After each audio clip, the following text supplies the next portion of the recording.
All right, now listen up. So I was just watching Fox News, and they put on a poll which showed that at this time the majority, pretty solid majority of Americans do not think that patriotism is necessarily a good thing, and also a substantial percentage of Americans do not think that religion is a good thing. So Fox News has had a field day with that. They had a panel of young people, all of whom had various theories and reasons as to why how these results came about.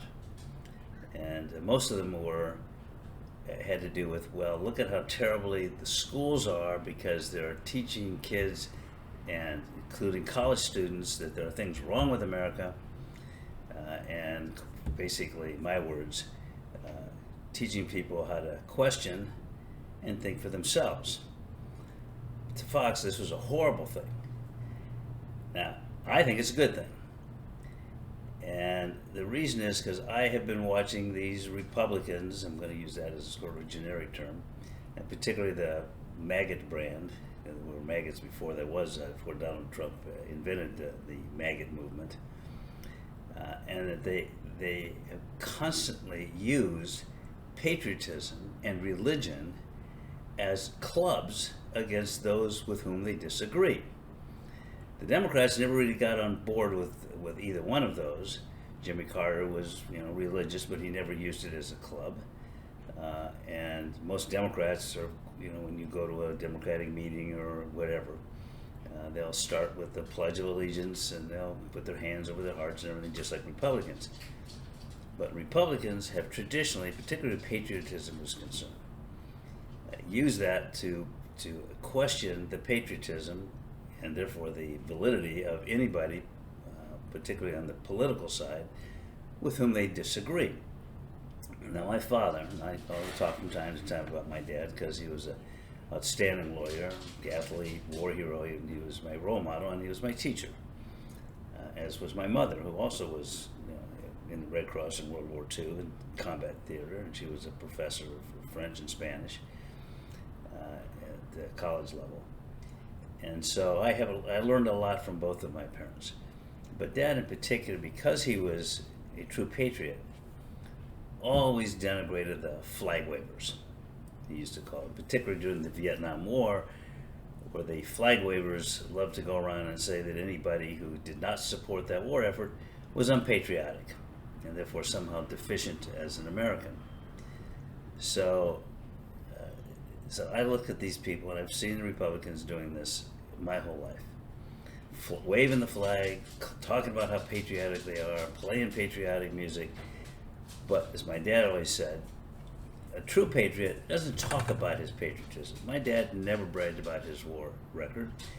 When he died, he was the president of his condominium association, knew everybody. Not a single person there even knew that he had been in the military. They were shocked when they came to his burial services, and we gave him a full-blown military burial.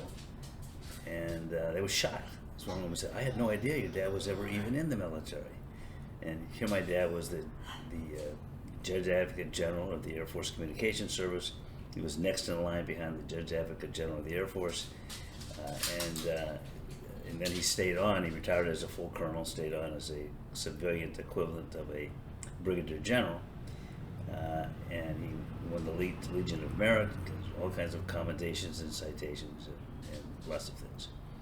So my dad really had no use for these armchair patriots, he used to call them, the flag wavers. And he used to say, a real patriot does. A real non-patriot talks. And I think that's what's being reflected there. And on the religious side, you have sort of the same thing. What were Republicans famous for so long, among Teapot Dome oil scandal and other such niceties? But they were famous for claiming to be the party of family values. Now, what does that mean, the family values? That you love your kids, that you feed your dog, No, what they meant was they're the party that rejects homosexuality. That was just a code word for we don't like gays. And now what's going on? Ironically, we've seen uh-oh, speaking of not feeding your dogs. Hold on a second. Okay, that was Francois Pierre, who is quite upset that there are lizards on the patio. Lizards have rights too, as I tried to explain, but I don't want to get into that right now. He's mad because he can't find his maggot hat. I caught him trying to wear my Indiana University hat, which looks a lot like the maggot hat. It's red and white, and I was gonna, chastise him and say, give me my Indiana University cap, and he said, "This is not an Indiana University cap, monsieur." He's French. This is Donald Trump's official maggot hat. So I let him wear it. Didn't say anything. Now he's lost it. He's lost it in more ways than one. He's upset about losing his maggot hat. He's upset that there are lizards on the patio. He's always complaining about something. I wonder where he gets that. All right, enough about me. So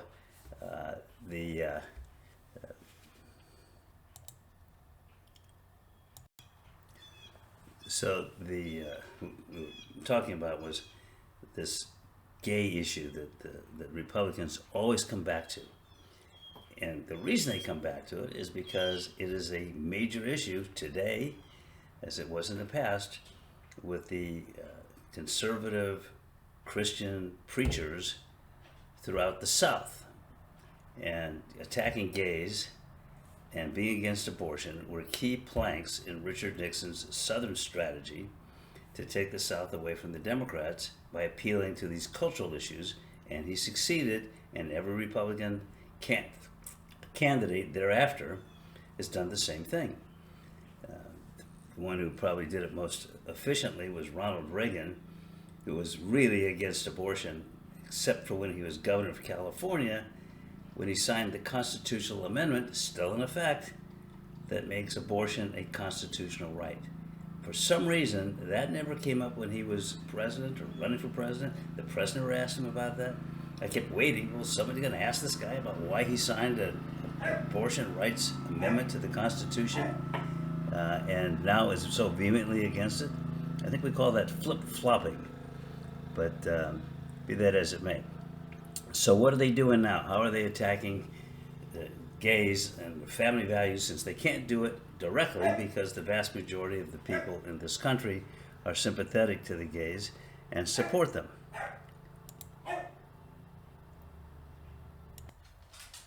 So the new term for pandering to the right-wing Christian preachers in the South is woke. And if you look at what DeSantis has been doing in Florida, attacking wokeness, almost every attack on wokeness has to do with something related to school books or teachings about gays, books about that are sympathetic to gay people in school libraries, and just across the board. This is one of the reasons that Disney condemned him, for which he's taken away their tax-exempt status. The whole thing is a mess. And the other thing, of course, aside from that, has to do with African Americans and the history of slavery and problems that they've solved. He doesn't want that taught there either. That's all wokeness. I call it being a bully, but he calls it defending himself against this mad woke crowd. And incidentally, for what it's worth, I'm not a big supporter or fan of the wokeness either. But don't pretend that you're doing something to support free speech when what you're really doing is traditional Republican racism and gay bashing. And I hate to say it, but that's just really what it is. They're always finding a new way to do it. These people are very clever, and they're always thinking. And this latest thing by Governor George Santos, isn't that his name? Oh, no, it's Sanctimonious. George Sanctimonious? What? Francois, stop. Oh, I'm sorry. Okay, oh, you're right. It's Ron, whatever. Is just another variation. And incidentally, he's quite intelligent. He went to Harvard Law School, I believe. In spite of that, he's very intelligent. And he knows what he's doing. And he's figured a way to pander to this sect, pander to these issues, and rile up the base. And that by the base, that basically pretty much means almost all the Republican Party, not just the MAGA group. So anyway, the flip side of this, the flip side, the other poll result that was Fox News was so upset about was the religion part. And again, that's a reflection of the fact that the conservatives, particularly these preachers in the South, have, like Jerry Falwell, have used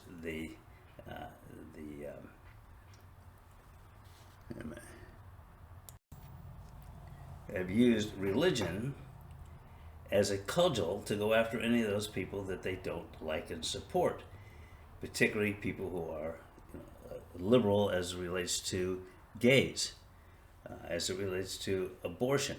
So what's happened is the more they have politicized religion, just as they politicize patriotism, more and more thinking people, which is a reason you find so much of this on college campuses. They're not brainwashed. Most people who go to college go there because they're smart enough to get in, and they either have or develop the ability to think critically. So it's not a coincidence that so many people on college campuses do not think religion is a good thing necessarily, because they're thinking of the way the right-wingers constantly abuse religion, just as they constantly abuse patriotism. And so more and more people in this country have their eyes open on this, and they reject it. They reject any kind of basic intolerance and bigotry, which is how the Republicans traditionally have used patriotism, which I think it was, I forget who it was that said that. Was it Thomas Jefferson? Said that the patriotism is the last refuge of a scoundrel, and he was absolutely right. You hide behind patriotism if you're no damn good. So that is how I view the results of that poll that Fox News was so upset about.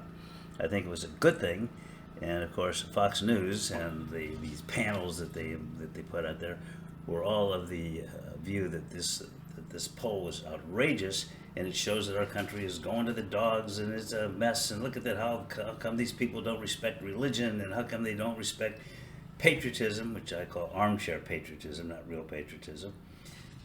That's horrible. Our country is going to the dogs. What's going on? What's wrong? I know what it is. It's these liberal universities. Yeah, that's what it is. Yeah, that's what it is. Never occurs to them that maybe people are reacting against the way you push these issues. And it use them not as a shield, but as a sword to go after people with whom you disagree. I personally became aware of that a long time ago, and I think most people are picking up on it now. So with that tirade, I'm going to do all of you a favor, and I'm going to say goodbye. So goodbye.